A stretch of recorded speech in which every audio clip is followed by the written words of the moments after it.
Hi guys, in today's video, we're going to be reminiscing by going through all the metas throughout the entirety of Warzone 1. We'll be covering the weapons from the release of Warzone and covering Modern Warfare 2019, Black Ops Cold War, and finishing with Vanguard towards the end of Warzone 1 as we know it, with the final iteration, CALDERA.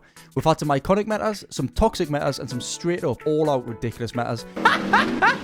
Like I know it's stupid. And yes, flying cars were a thing. Quick disclaimer though, I won't be covering every meta from the game, but more so going over eras and time periods of Warzone, so make sure to let us know down below if I've missed any, and also let me know your favourite meta of all time. But with all that being said, let's get straight into it. I think we all remember the release of Warzone, as it was also the same time the world stood still as the COVID pandemic swept across the globe, forcing everyone into a worldwide lockdown. As no one was really allowed out and about, it gave people the perfect excuse to boot up COD and get their squad together to drop into Verdansk, and this is where the first meta started to take form. The M4, Thermal, HDR and AX50, RPG, Grau 556, the MP5 and the Car 90 AK. When I think of Warzone 1, my brain immediately takes us to this span of the game and this meta. So the M4 was the most dependable and well-rounded gun at this time and has been used in and out of the meta even up to this day. We then had a few choices when it came to snipers, but mine and most others' favourite and probably the most famous gun of the whole of Warzone 1 is of course the Car 90 AK. At this time it was a one-shot headshot at any distance, and once you got dialed in it was impossible to miss. Incredibly versatile and could be used at any distance. And I mean, just the sound it made when you got a headshot was so satisfying. Just listen to this. For the more tactical minded players, there was also the HDR and the AX50 with thermal scope, which seemed to be most people's go-to at launch. Then there was the Grau. This gun deleted people for fun with its unbelievably clean iron sights when you attach the Archangel barrel to it and its almost negative levels of recoil, and it quickly became the go-to AR. This was usually paired with the MP5, another gun that has stood the test of time and is still used in builds to this day and outlived the life cycle of Warzone 1. But if you did happen to be an absolute penis, you would have probably paired it up with the RPG, which was a surprisingly overpowered rocket launcher with a relatively quick time to fire and its ability to blow up vehicles with ease. Now for an honourable mention and the first truly broken, rage-inducing meta, the dual 357 Magnums, aka snake shots, that made gunfights unlosable up close, unless of course the other guy also had snake shots. The only reason this is an honourable mention and nothing more is that this was before the release of resurgence modes like Rebirth Island and Fortune's Keep, so they weren't nearly as viable, and with Verdansk being a big map, they were pretty much useless outside of those closer ranges. A couple of nerfs and patches later, this leaves us at the period before the release of Cold War, where we saw the guns like Orange and 12 shotgun, the R9 shotgun, or the Doof Doof for obvious reasons. The AS Val, M13, Kilo 141, a personal favourite of mine with the anime bundle and pink tracers, and the most used and broken long-range gun, the Bruin LMG. There isn't much to say about the shotguns other than they were pretty disgusting with the fire breath rounds. This was also the same time the AS Val had this bug with bullet penetration where you could literally shoot anyone through any object across the map, and that is not an exaggeration. But even after the fix, it was still a really good gun and was especially good with a sniper like the K9, as it was like a go-between between an SMG AR hybrid. Then there was the M13, which was like a laser beam with its low recoil and high fire rate, although you did have to hit your shots as the damage output was its biggest trade-off. Staying on the low recoil topic, the Kilo 141 also had its day in the top meta spot and remained viable even into CALDERA, but even though it had low recoil, its damage output was far and above that of the M13. And there was also an attachment for a 100-round mag, which basically made you and your squad mobile sentry turrets. But with all that being said, the major gun that was synonymous with this period was the Bruin LMG. This thing shredded, and with a mag attachment it basically made it an AR, as the load time was drastically decreased, and every time I think of this gun I always think of Nick Merckx running about Verdansk. So now we enter the Cold War era of Warzone with Verdansk 84, where they revamped the map back in time to the Cold War era, and we also got the famous Nakatomi Tower.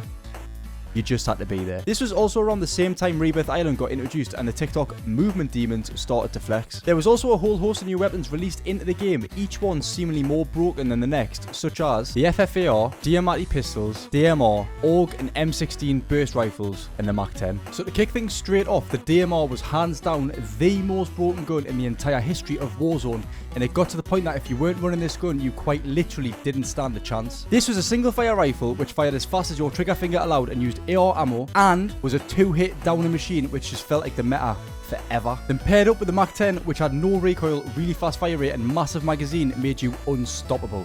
I mean, I remember basically using this as an AR as it was that good. If the Mach 10 didn't tickle your fancy though, there was also the Akimbo Diamante, which were a 3-round burst team wiping machine with a big magazine and a high damage output, making these things not so fun to play against. The FFAR had a really quick TTK, but most notably had insane strafe speed, making it a fan favourite with better players. It was an AR which performed very well up close, making this the perfect sniper support, and its clean iron sights were universally loved by all. Now the DMR had been nerfed significantly, This left the meta spot wide open, which is where the burst meta takes its place. There were two equally broken burst ARs in the form of the AUG and the M16. They were both a 2 burst knock, which is why they were so good, but what put the icing on the cake was also the fact they could be shot as quick as your trigger finger let you, but for as quick as they killed, it was a refreshing change to the DMR. We then had a new weapon added called the AMAX, and this gun did take over Warzone for a while, but it was the first time a gun was broken with a trade-off. So it did hit like a train, but it also had quite high recoil as a trade-off, so it was broken, but only if you could master the recoil, which was the first time we started to see a more well-rounded state of Warzone overall.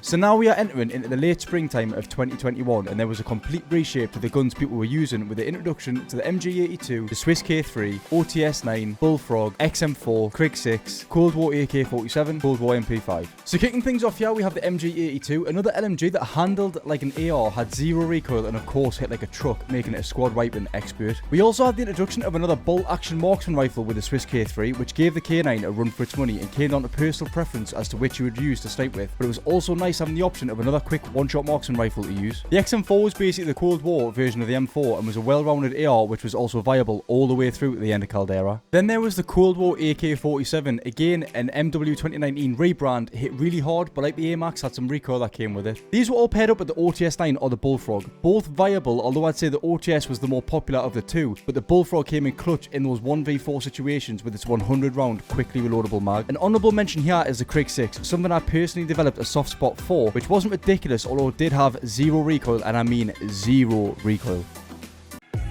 So with the announcement of Call of Duty Vanguard, they decided to add some World War II era weapons from the upcoming game into the fold, and of course they were completely broken. These guns included the Owen gun, MP40, STG-44, Bren, Cooper Carbine, Well gun, and the PPSH. Each one of these guns had no recoil whatsoever, and of course they were used by everyone until CALDERA released. I remember the Cooper Carbine being a particular beam and having a high fire rate, making it rather appealing. You then had the STG-44, which was like the World War II M4 and was the go-to AR, and it had probably my favourite weapon in spec with the Godzilla event. 10 out of 10 on that one. Well done, COD.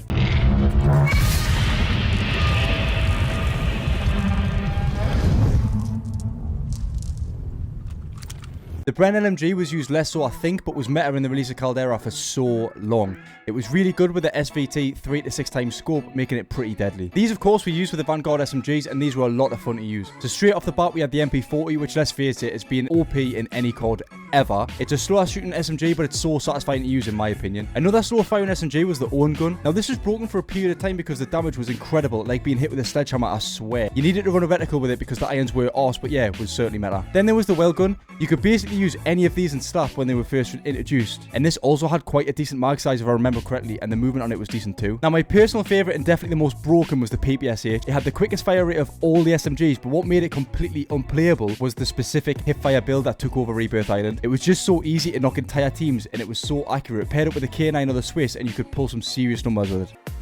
So moving into the final stages of Warzone was the full release of Vanguard, and with it the new Battle Royale map, CALDERA. This was admittedly the kind of downfall of Warzone, as CALDERA wasn't the hit COD thought it was going to be, and when it first released it was basically unplayable on console. People were dropping their PRs in a bloody plane, and just when you thought things couldn't get any worse, who remembers Krampus? Get away from me, you fucking freak. Oh fuck, I'm sorry. Get away from me, please. Oh god. Fuck you, Krampus, bitch! Anyway, we digress. The meta weapons on release were basically the same as before, but the Bren was the broken gun, and in true COD fashion, meta for far too long. The notable weapons from this time, which was from spring 2021, were the Type 100, NZ41, Mark 05, H4 Blixen, and new GM8. The Type 100 had a short time in the spotlight, quickly giving way to the Blixen and the Mark 05. Both were very broken, and I always remember these two guns being a go-to for the pros, but basically came down to personal preference, although I would say the Blixen was top dog overall. This was also around the time Fortune's Keep dropped for the first time, and we had a Resurgence map, which kinda was a hybrid between a Resurgence and a Battle Royale, with its layout and size giving space for mid to long range guns to shine. Which brings us conveniently onto the NZ41. Definitely broken, definitely meta. I mean, this thing legit had 0 recoil, and at its height, and the common theme of broken weapons, hit like a freight train. Next, we had the UGM, another LMG, meaning high ammo capacity, a high fire rate, portable sentry turret, but certainly not as broken as the height of the Bren. To finish things off, we have the Grenga anti-tank rifle. Once this was meta, it remained meta until COD closed servers of Warzone 1 altogether. What made this so so broken was that instead of being a bolt action rifle, it was a semi-auto, and it was a one-shot to the head anywhere on the map, even after marksman rifles were nerfed to being only one shot to a certain distance. I just remember it being so annoying because as soon as someone started shooting you, it was guaranteed that at least one of the shots was going to land on your dish, and you found yourself back in the lobby fighting another game. Anyway guys, that's going to wrap up today's video. Like I say, if you feel like I've missed any metas or you feel like a gun should get an honorable mention, and let me know down in the comment section down below, and also let me know your favorite meta loadout from your favorite era of Warzone. But with all that being said guys, I hope you enjoyed today's video, and don't forget I do live stream right here on YouTube every Monday, Wednesday and Friday. With all that being said, I'll see you all next time.